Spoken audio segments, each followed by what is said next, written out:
हिंदी की पाठशाला में आप सभी का स्वागत है।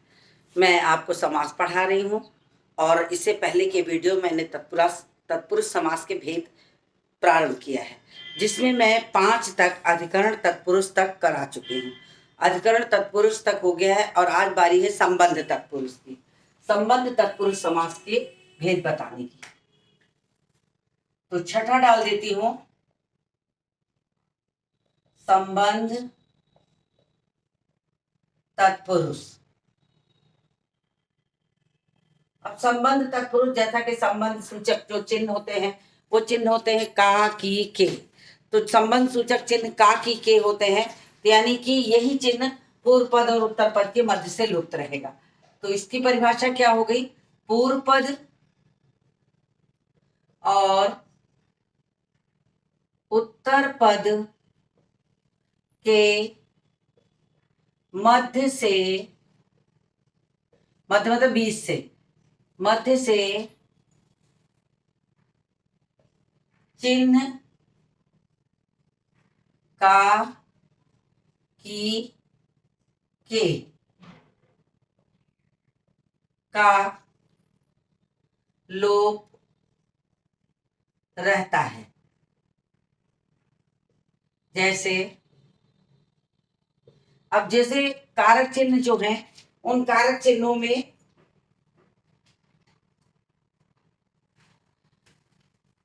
संबंध कारक का जो चिन्ह होता है वही पूर्व पद से। तो संबंध कारक का चिन्ह क्या होता है? का, की और के। तो इसका उदाहरण क्या हो जाएगा? पहला है, मैं पहले शब्द लिख देती हूँ, फिर आप इसको करिए। प्रेम सागर, राज माता, अमचूर, रामचरित,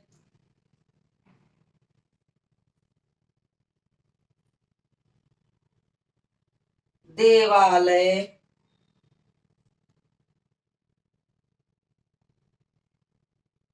फिर राम भवन,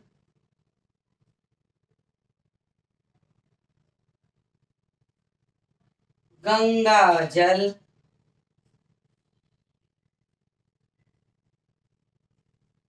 भूदान,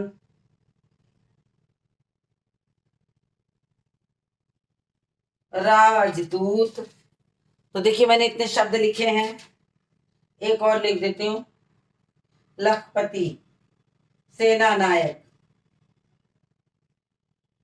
अब इसका विग्रह आप खुद से करिए, साथ साथ मैं करती हूं, आप मिलाती चलिए, सारे लोग मिलाते चले। प्रेम का सागर, ये विग्रह हो गया।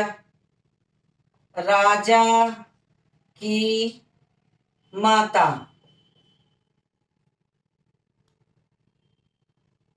आम का चूर्ण या चूड़ा कह सकते हैं, राम का चरित्र, देवों का आलय। आलय मतलब होता है घर, मैंने एक दिन और बताया था।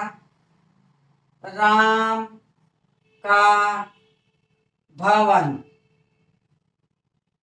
गंगा का जल, भू का दान, भू मतलब धरती, धरती का दान, राजा का दूत, और हुआ सेना का नायक। तो देखिए मैंने भी किया, आप भी किए होंगे।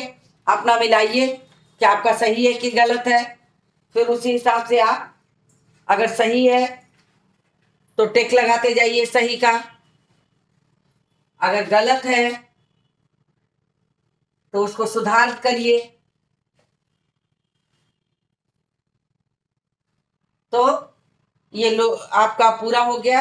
मैं इसको रब करती हूं, आप स्क्रीनशॉट ले लीजिए। उसके बाद 7वां,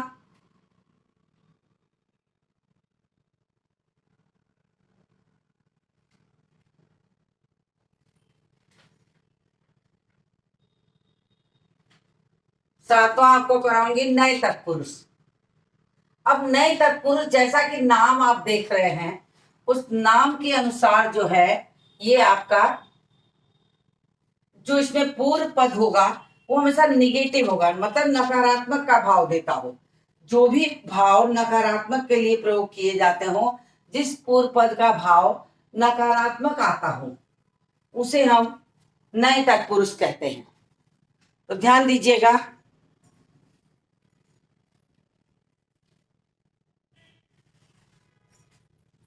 हेडिंग डालते हैं।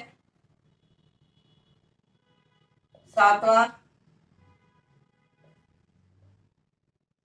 नए तत्पुरुष। इस समास का पूर्व पद सदैव नकारात्मक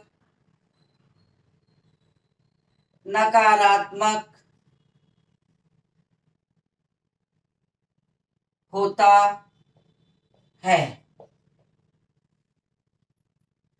अर्थात उत्तर पद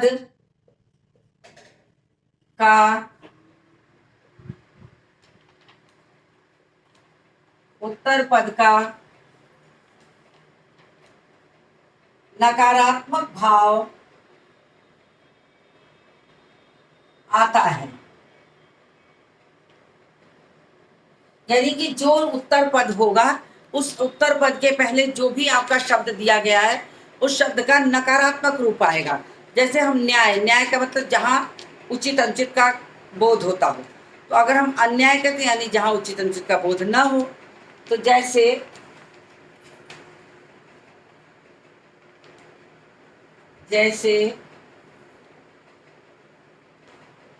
अन्याय, अजर, अमर,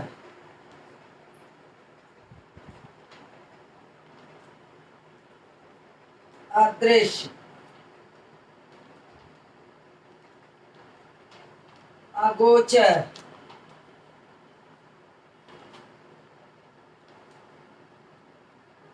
अबोध, अमर। अब देखिए इसमें जितना भी पूर्व पद है आ जुड़ा है, और इस सारे आ का जो भाव है वो नकारात्मक है। अब हम इसको लिखेंगे कैसे? ना, न न्याय, इसको हमेशा ना करके लिखेंगे। न न्याय, न जर, जर का मतलब होता है बुढ़ापा,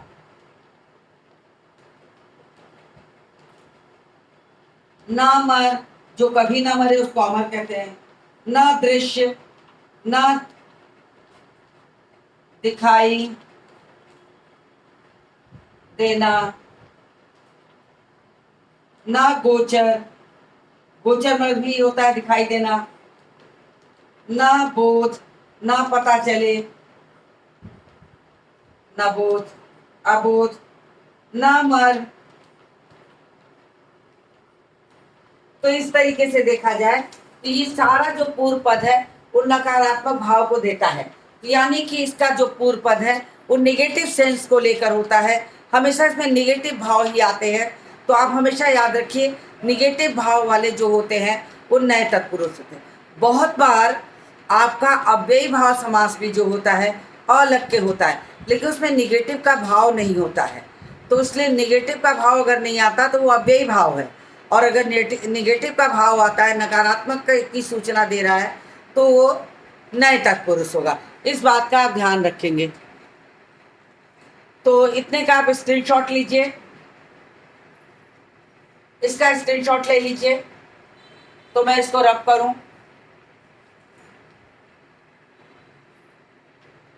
मुझे उम्मीद है आपने स्क्रीनशॉट ले लिया होगा।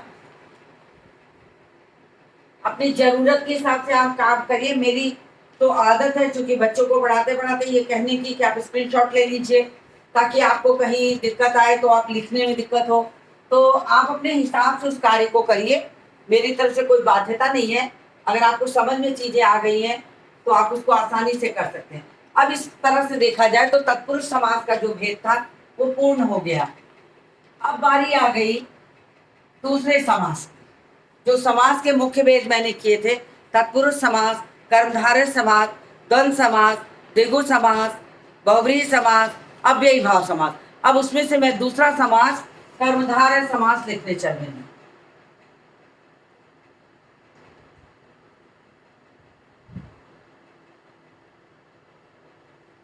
कर्मधारय समास। कर्मधारय समास पढ़ाने के पहले मुझे आपसे एक सवाल करना है, क्या आप विशेषण और विशेष्य जानते हैं? अगर आप विशेषण और विशेष्य जानते हैं तो कर्मधारय समास आपको अच्छी तरह समझ में आ जाएगा, क्योंकि कर्मधारय समास का जो पूर्व पद है वो क्या होता है? विशेषण होता है।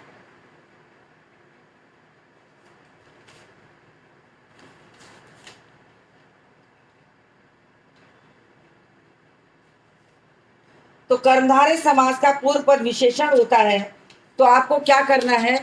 सबसे पहले विशेषण जानना है कि विशेषण किसे कहते हैं। तो विशेषण किसे कहते हैं? जिसकी विशेषता बताई जाए, यानी संज्ञा और सर्वनाम। मैं पहले समझा दूं विशेषण क्या होता है। संज्ञा और सर्वनाम की विशेषता बताने वाले शब्दों को विशेषण कहते हैं। अब अगर हम कहते हैं लाल कमल, पीला कुर्ता, गरम चाय, तो इसमें जो हर एक संज्ञा की एक विशेषता बताई जा रही, तो संज्ञा की जो विशेषता बताई जा रही है वो आपका विशेषण है। दो शब्द आ गए, जैसे मैंने यहाँ कहा लाल कमल, लाल कमल। अब एक लाल तो जो हो गया विशेषण हो गया, और कमल जो है जिसकी विशेषता बताई जा रही, तो ये विशेषण हो गया और ये विशेष्य हो गया। यानी जिसकी विशेषता बताई जाए वो विशेष्य है, और जो विशेषता बताई जाए वो विशेषण है। तो आपको कर्मधारय समास जानने के पहले विशेषण और विशेष्य जानना जरूरी है, क्योंकि बिना विशेषण और विशेष्य के आप कर्मधारय समास को नहीं जान पाएंगे, क्योंकि इसका पूर्व पद जो होता है वो विशेषण होता है और उत्तर पद विशेष्य होता है, और इसका विग्रह हमेशा है जो लगाकर किया जाता है। तो इस पूर्व कर्मधारय से इस समास में लिख चलिए, आप नोट कर लीजिए, इस समास का पूर्व पद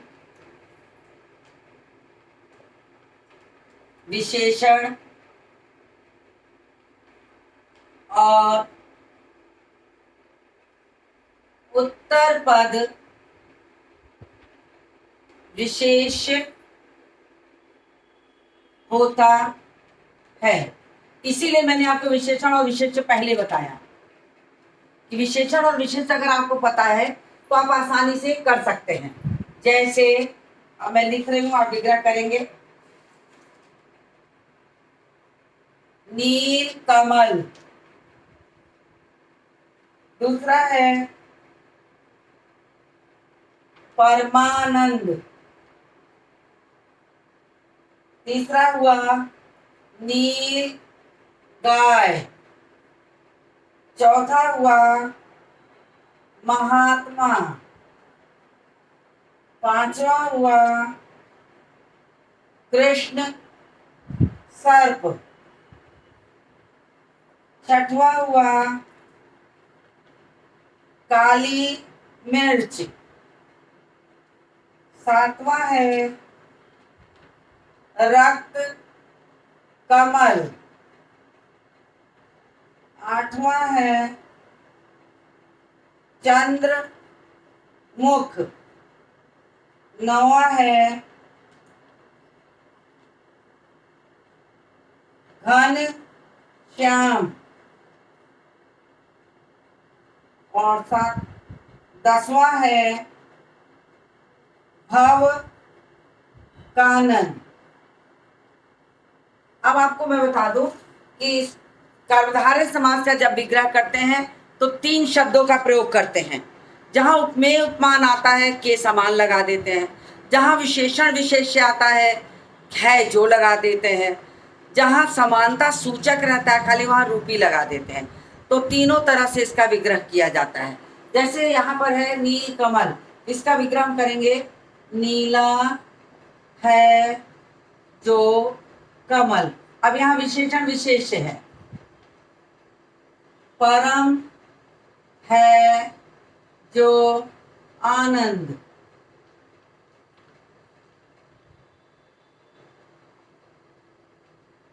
नीली है जो गाय। महान है जो आत्मा। काला है जो सर्प। काली है जो मिर्च। रक्त मतलब लाल हो गया, तो लाल है जो कमल। अगर रक्त है जो कमल लिख दोगे तो भी वो गलत नहीं होगा। अगर आप लिखते हैं रक्त है जो कमल तो वो गलत नहीं है। अब यहाँ देखिए उपमेय उपमान का है, तो चंद्रमा के समान मुख। जहां उपमेय उपमान रहता है, अब उपमेय उपमान भी क्या है ये भी समझ लीजिए। जैसे विशेषण विशेष होता है ठीक वैसे ही उपमेय उपमान होता है। उपमेय और उपमान, जिसकी तुलना की जाती है वो होता है उपमेय, और जिससे तुलना की जाती है वो होता है उपमान। यदि चंद्रमुख कह रहे हैं तो चंद्रमा हमारा उपमान है और मुख जो है वो उपमेय है।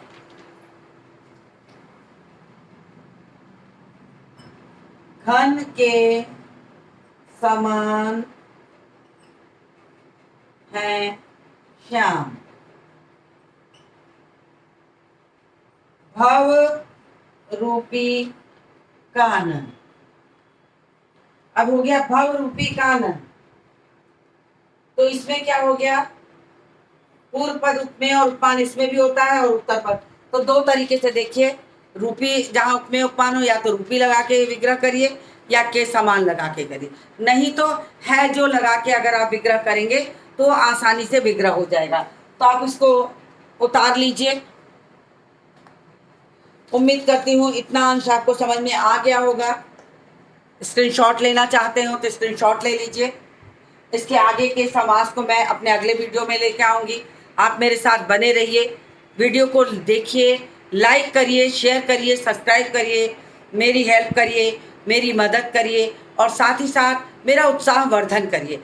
आपका प्रेम मेरे लिए बहुत बड़ी चीज़ होती है। आपका एक लाइक मेरा उत्साह बढ़ा देता है। मुझे लगता है कि मुझे अपने काम में और कुछ करना है, तो मैं जिसके लिए आपको तहे दिल से धन्यवाद देना चाहती हूँ। Thank you all of you. और इस वीडियो को यही समाप्त करती हूँ। मिलती हूँ आपसे अगले वीडियो में।